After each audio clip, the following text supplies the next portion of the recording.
Kidlat News Updates.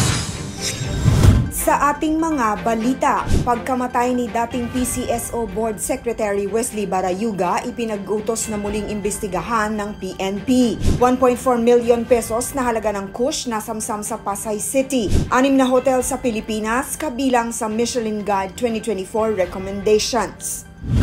Ako po si Cesar Soriano, kasama ang buong puwersa ng Kidlat News Channel para ihatid ang mga nangunang mga balita sa buong kapuluan. Ngayon, ipinag-utos ni Philippine National Police o PNP Chief General Romel Francisco Marbil ang agarang muling pagbubukas ng investigasyon sa pagpatay kay Police General at dating Philippine Charity Sweepstakes Office o PCSO Board Secretary Wesley Barayuga. Sa isang statement, iginiit ni Marbil na kinakailangan ng isa pang full investigation matapos lumabas ang ilang testimonya ng key witness sa nangyaring hearing sa House of Representatives noong nakaraang linggo. Matatandaang pinaratangan ni Lieutenant Colonel Santi Mendoza ng Police Drug Enforcement Group na si dating PCSO General Manager Royina Garma ang nag-utos ng assassination kay Barayuga noong 2020.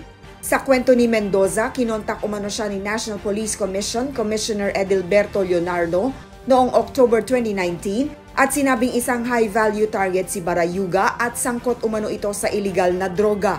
Dagdag ni Mendoza, sinabi ni Leonardo na si Garma di umano ang nagbaba ng utos na patayin si Barayuga. Sa utos ni Marbil, pangungunahan ng Criminal Investigation and Detection Group o CIDG ang investigasyon upang malaman ang katotohanan sa nangyaring trahedya. Nasamsam ng mga operatiba ng Bureau of Customs o BOC at Philippine Drug Enforcement Agency o PDEA ang 1.4 million pesos na halaga ng kush o high-grade marijuana sa Central Mail Exchange Center sa Pasay City. Sa nangyaring operasyon, nadiskubre ang 5 parcels na naglalaman ng illegal drugs and substances.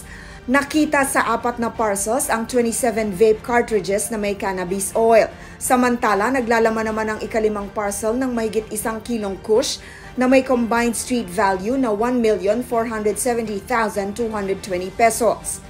Tinurn over sa PDEA ang lahat ng mga nakumpiskang droga para sa mas masusing investigasyon. Pasok sa Michelin Guide 2024 recommendations ang 6 na mga hotel sa Pilipinas. Sa listahan, napabilang ang Admiral Hotel Manila, M Gallery, The Peninsula Manila at Hotel Okura Manila ng Metro Manila. Nakakuha rin ng well-earned spots ang Amanpulo sa Palawan, Crimson Resort and Spa Mactan sa Cebu at Naipalad sa Siargao. Ang Michelin Guide ay inilalathala ng The French Tire Company Michelin. Lumabas ang pinakaunang hotel recommendations ng Michelin Guide noong 1920 na naglalaman ng mga establishmento sa Europa at Asia. Kasama sa criteria ng Michelin Guide ang design, architecture, service, and personality ng hotels. Para sa Kidlat News Updates, ako si Rosalyn Sinchonko, nag-uulat. Atin niyo pong natunghayan ang mga headlines sa mga nakalipas na oras. Manatiling nakatutok para sa susunod na updates at breaking news. Ako po si Cesar Soriano, kasama niyo sa bawat pagputok ng balita.